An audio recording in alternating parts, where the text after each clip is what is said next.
เวลาผ่านพ้นไปไม่หวนกลับตะวันลับดับไปให้โหยหา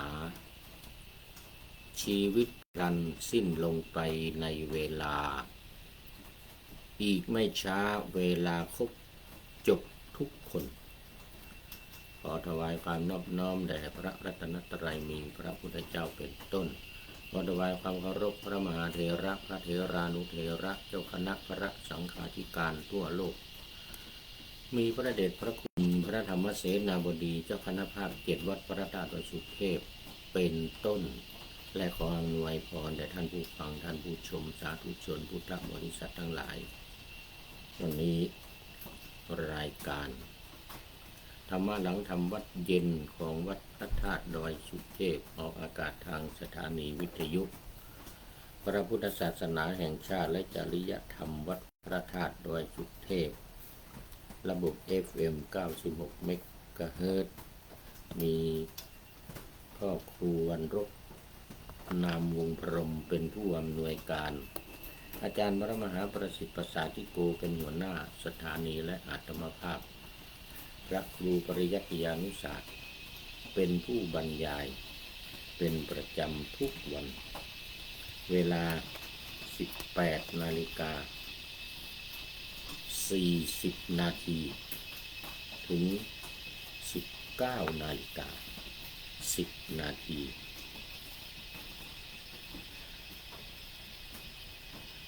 วันนี้ก็บันทึกเสียงล่วงหน้ามาประมาณ8 ชั่วโมงจากวัดพระธาตุดอยสุเทพ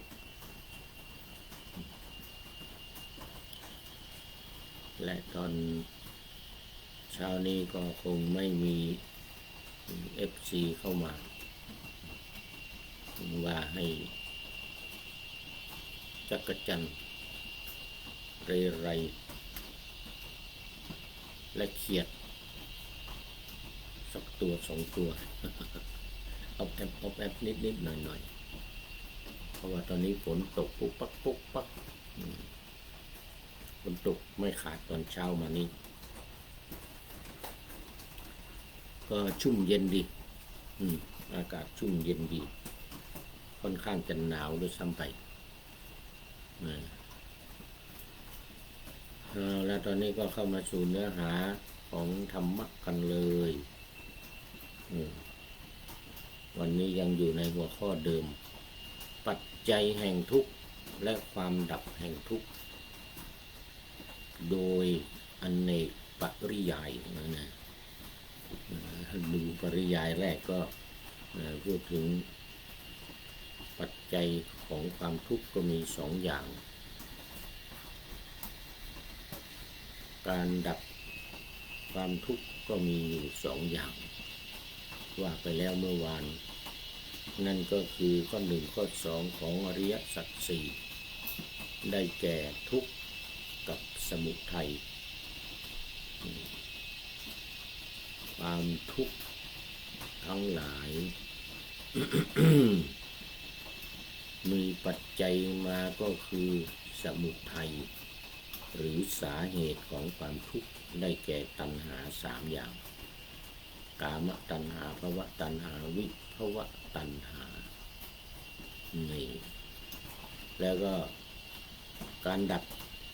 ก็มีอยู่2 อย่างคือ1นิโรโธเนี่ยทุกขนิโรโธการดับความทุกข์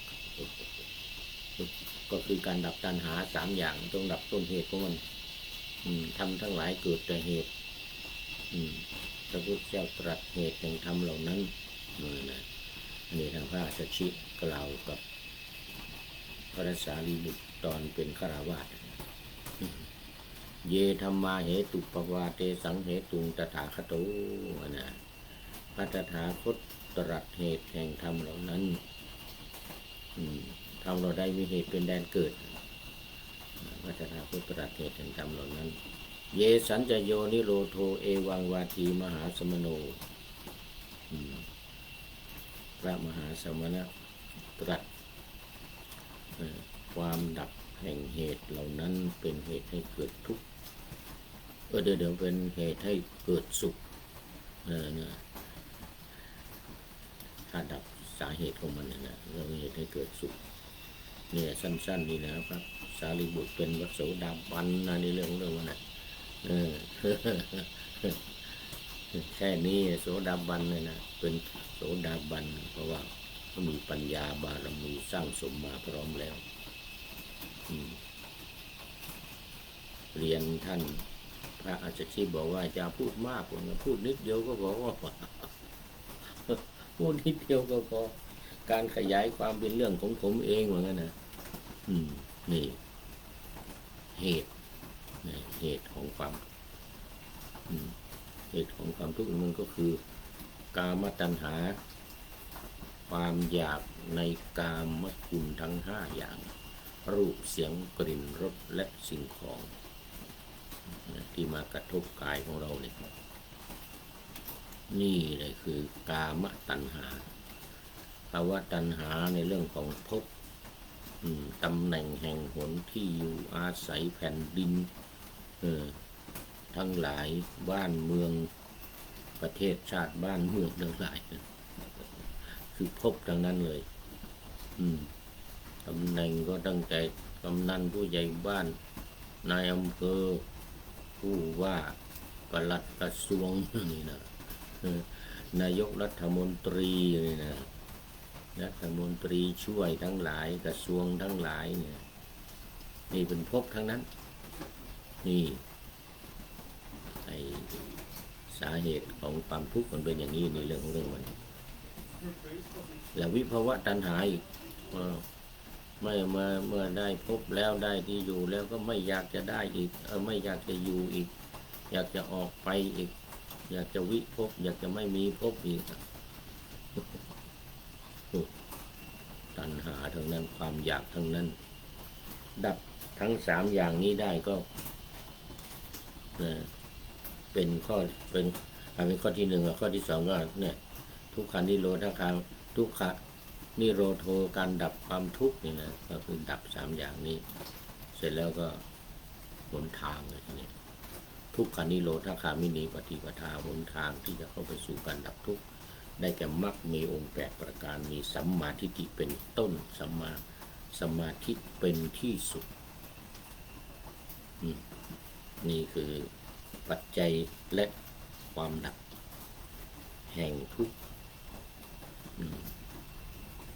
ว่ามาถึงตอนนี้เมื่อวานหมดเวลาไปสักวันวันที่เข้ามาต่อบอกว่า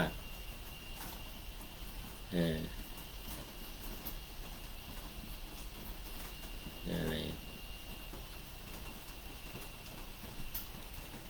มีเมื่อพิจารณาเนืองๆว่านี้ทุกนี้การดับทุกข์นี่ข้อปฏิบัติให้ถึงการดับทุกข์คือมรรคเนี่ยนะโดยชอบเนืองอย่างนี้เป็นผู้ไม่ประมาทมีความเพียรมีใจเด็ดเดี่ยวพึงหวังผล2อย่างในปัจจุบันนี้อย่างใดอย่างหนึ่งคือ1อรหัตผลในปัจจุบันหรือ2เมื่อยังมีความยึดมั่นเหลืออยู่ก็จะเป็นพระอนาคามีมีอริยบุคคล2อย่างนี้หวังได้เลยถ้าดับสาเหตุของความทุกข์นี้ได้นะ2อย่างนี้หวังเลยความเป็นพระอรหันต์ในปัจจุบันนี่แหละและ2ถ้ายังมีความยึดมั่นถือมั่นอยู่นิดๆหน่อยๆนี่นะก็เป็นพระอนาคามีขั้นที่3ขั้นที่4อรหันต์ใช่ไหมขั้นที่3อนาคามี1 2ไม่ต้องกระจอกโสดาบันกับสกทาคามีเนี่ยไม่ต้องพูดถึงข้ามไปได้สบายถ้าเห็นทุกข์เห็นเหตุของความทุกข์แล้วก็ดับความทุกข์คือดับเหตุของความทุกข์นี้ได้ คำว่าอรหันต์ก็อยู่แค่เอื้อมไม่ไกลมือเลยแต่จะเอื้อมได้หรือเปล่าเท่านั้นนะจะเอื้อมได้หรือเปล่าเอาละตอนนี้ขอต้อนรับ FC ตัวจริงท่านพระครูธรรมธรสุริยันสันตจิตโตกราบนมัสการพระอาจารย์เมื่อนะน้อมถวายความอาลัยพระครูพิทักษ์ธรรมากรเมื่อวานนี้ผมก็ไว้อาลัยไปแล้วไว้อาลัยแล้วก็โปรงธรรมสังเวชทรงหลวงพ่อพระครูธรรมพิทักษ์ธรรมากรไปแล้วตำบลมะเขือแจ้เขต 1เจ้าอาวาสวัดบ้านแจ่มตำบลมะเขือแจ้อำเภอเมืองจังหวัดลำพูนนี่เมื่อวานนี้โปรงธรรมสังเวชไปแล้วตำบลมะเขือแจ้เนี่ยได้มรณภาพลงด้วยอาการอันสงบกำหนดการพิธีรดน้ำศพและพิธีน้ำหลวงสงศพพระราชทานในวันอาทิตย์ที่ 9 สิงหาคม 2569 ก็คือวันนี้เวลา 15:00 น.น่าจะได้ไปท่านพระครูถ้าจะไปก็ไปด้วยกันเด้อฉันเพลเสร็จแล้วไปเลยฉันเพลเสร็จแล้วไปเดี๋ยวหารถก่อนหารถก่อนเราไปรดน้ำศพหน่อยตำบลมะเขือแจ้นี่ติดกับโรงงานอุตสาหกรรมลำพูนเนี่ยไม่ไกลเลยไปซูเปอร์นี่ป๊อกแล้วก็เลี้ยวซ้ายเข้าตรงนั้นเลยที่อุตสาหกรรมลำพูนเนี่ยไม่ไกลเมื่อวานนี้ผมแสดงความไว้อาลัยแล้วก็โปรงธรรมสังเวชไปแล้ววันนี้เราไปรดน้ำศพด้วยก็ยิ่งถ้าจะดีเดี๋ยวดูก่อนหารถก่อนเพราะว่าถ้าจะลงตอนนี้มันก็ไม่ทันละเนี่ยมันก็ไม่ทันละ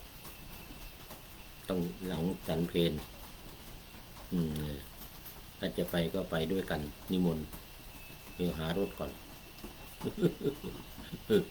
ไปรดน้ำศพหน่อยรู้จักคุ้นเคยกันหลวงพ่อใจดีมากสมัยก่อนน้องชายน้องชายผมเนี่ยไปเรียนมัธยมที่โรงเรียนบ้านแจ่มนี่แหละวัดบ้านแจ่มนี่นะ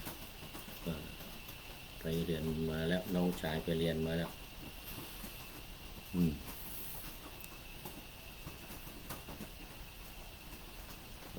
ขอบคุณนะขอบคุณมากนะมาเนื้อหาสาระกันเลยวันต่อไปนี้ภิกษุทั้งหลายถ้าเขาถามต่อไปอีกว่านี่อันนี้ปริยายที่ 1ผ่านไปนะปริยายที่ 1อริยสัจ 4เนี่ยปริยายที่ 2นะต่อไปนี้การพิจารณาเห็นธรรมอันเป็นธรรม2อย่างโดยชอบเนืองจะพึงมีโดยปริยายอย่างอื่นอีกบ้างไหมนี่ให้ตอบเขาว่าพึงมีถ้าเขาถามต่อไปอีกว่าพึงมีอย่างไรเล่าให้ตอบเขาว่าการพิจารณาเห็นเนืองอย่างทุกใดๆที่เกิดขึ้นทุกทั้งหมดนั้นย่อมจะเกิดขึ้นเพราะอุปัฏฐิเป็นปัจจัยนี่นอกจากตัณหา3อย่างนะเดี๋ยวมีอุปัฏฐิเป็นปัจจัยและอุปัฏฐิคืออะไรนี่เป็นอย่างที่ 1การพิจารณาเห็นเนืองว่าเพราะความจางคลายดับไปโดยไม่เหลือแห่งอุปัฏฐินั่นเองทุกข์จึงไม่เกิดนี้เป็นอย่างที่ 2ภิกษุทั้งหลายภิกษุผู้พิจารณาเห็นเนืองซึ่งธรรมอันเป็นธรรม2อย่างดังโดยชอบอย่างนี้พึงหวังผล2อย่างใดอย่างหนึ่งคืออรหัตผลในปัจจุบันหรือเมื่อ ยังมีความยึดมั่นเหลืออยู่ก็จะเป็นพระอนาคามีในปัจจุบันนี้แน่นอนทีนี้มาดูอุปธิอุปธิมันคืออะไรอุปธินี่มันเป็นกิเลสที่นอนเนื่องอยู่ในสันดานของคนเรา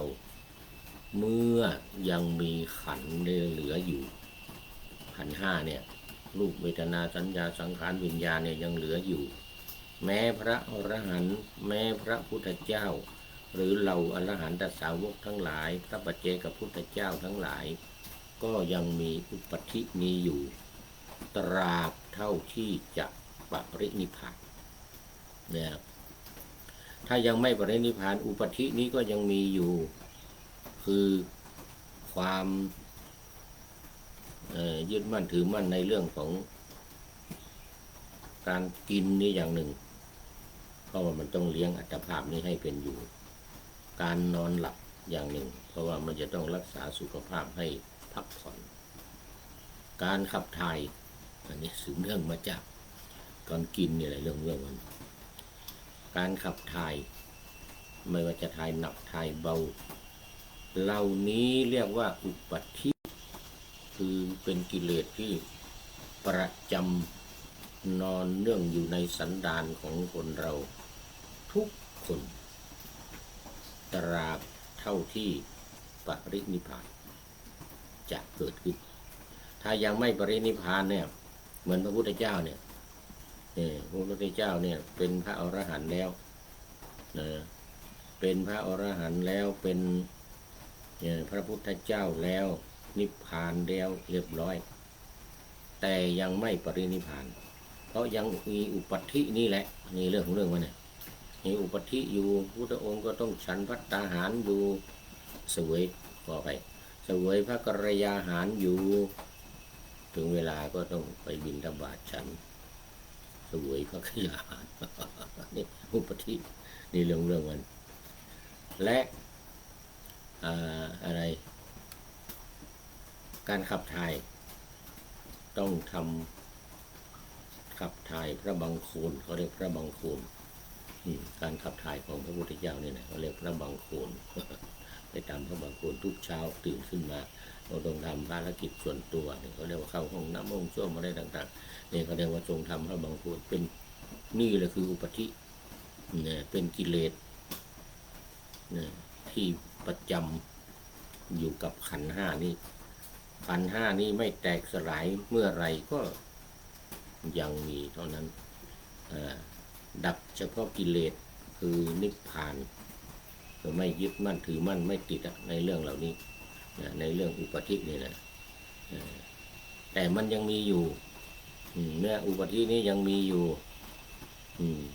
เพราะฉะนั้นหวังผลได้ก็คือว่าถ้าไม่ยึดถือไม่ยึดมั่นถือมั่นในอุปธินี่เป็นพระอรหันต์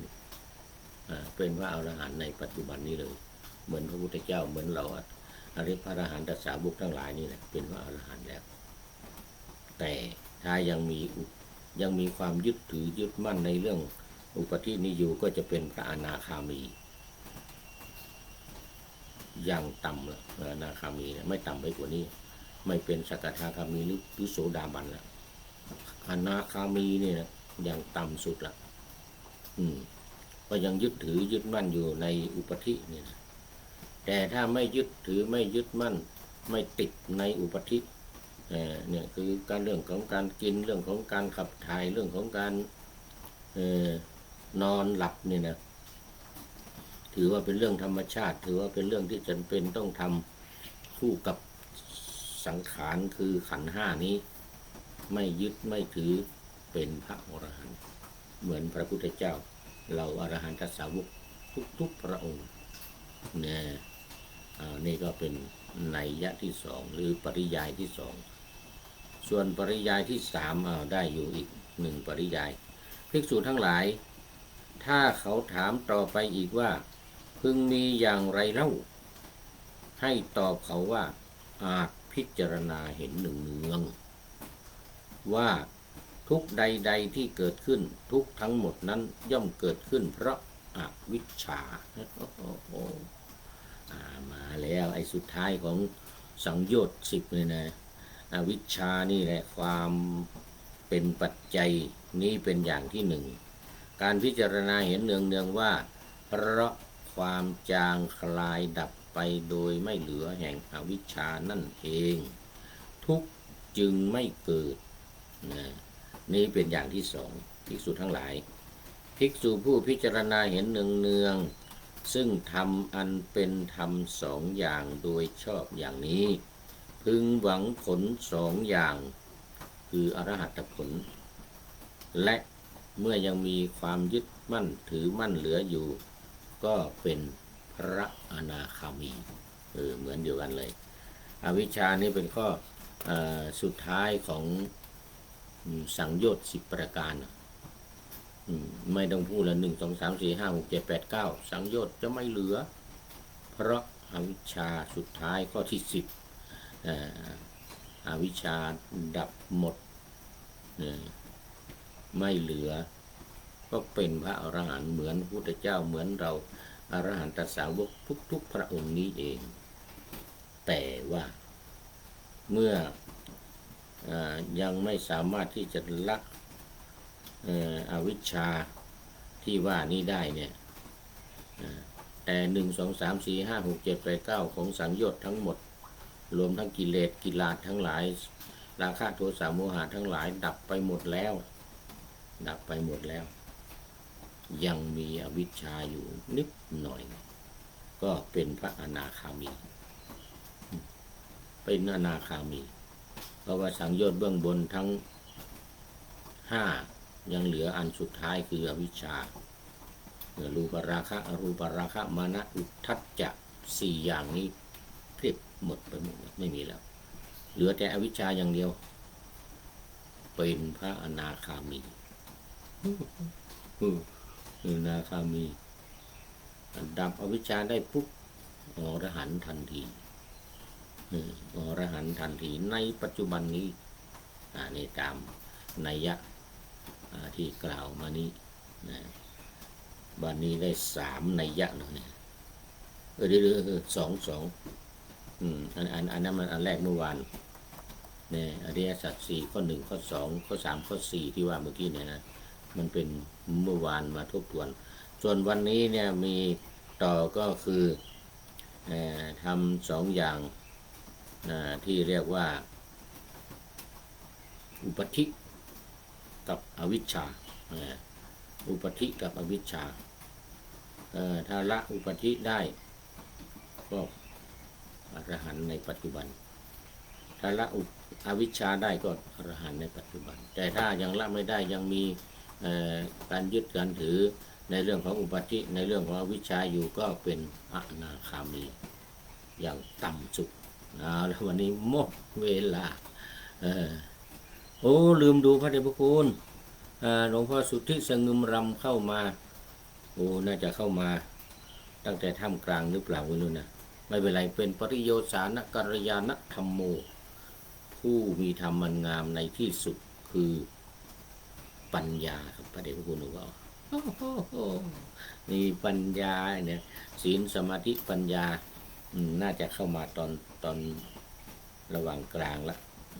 ไม่เป็นไรเป็นมัชเชกัลยาณธรรมโมและปริโยสานกัลยาณธรรมโมไปด้วยกันคือสมาธิและปัญญาขอพระเดชพระคุณหลวงพ่อมีสมาธิและมีปัญญาเพื่อที่จะนำพาไปสู่การตรัสรู้การบรรลุธรรมเป็นอริยบุคคลอย่างน้อยโสดาบันอย่างน้อยก็โสดาบันสกทาคามีอนาคามีหรืออรหันต์แต่ถ้าหากว่ายังมีอุปธิวันนี้นะยังมีอุปธิกับอวิชชาอยู่นี่นะก็เป็นพระอนาคามีเอาแล้ววันนี้หมดเวลาขอบคุณพระเดชพระคุณหลวงพ่อมาพร้อมกับหัวใจสีชมพูอำนวยพรให้ผู้พูด ในวันเกิดวันอังคารสีชมพูกราบขอบคุณหลวงพ่อเป็นอย่างยิ่งและหลวงพ่อก็เข้าสู่เส้นชัยของรายการไปเรียบร้อยแล้วแล้วตอนนี้มาดูข้อคิดท้ายรายการของวันนี้ได้จากผู้ใดหนอแลจะลองดูก่อนเนอะวันนี้ข้อคิดท้ายรายการครับลุงก็ได้จากอะไรนี่อ่านยากหน่อยอบันเด็ดนะหงนะอบันเด็ดหงนามปากกายนะอบันเด็ดหงเป็นอักษรโรมันให้ข้อคิดฝากไว้ในท้ายรายการว่าเวลาผ่านพ้นไปไม่หวนกลับตะวันลับดับไปให้โหยหาชีวิตพลันสิ้นลงไปในเวลาอีกไม่ช้าเวลาครบจบทุกคนพวกเราจบเหมือนกันทุกคนครับพระเดชพระคุณหลวงว่าอีกไม่ช้าหรอกถ้าเวลาถึงเวลาตายมานี่นะพวกเรานี่ก็ตายกันทุกคนต้องจากไปทุกคนนี่เพราะว่าชีวิตเราจะต้องสิ้นลงเหมือนกันทุกคนแต่ว่าเวลาใครเวลามันนะเวลาใครเวลามันเหมือนตะวันรับทุกวันดับทุกวันตะวันนี่นะลงทุกวันตอนเช้าขึ้นมาอีกตอนเย็นก็ดับไปตอนเช้าขึ้นมาอีกเย็นดับไป เราก็มีความรู้สึกว่าโอ้ชีวิตของเราทุกคนนี่มันเป็นอย่างนี้มันจะต้องมีความแก่ความเจ็บและความตายซึ่งเนี่ยเมื่อกี้นี้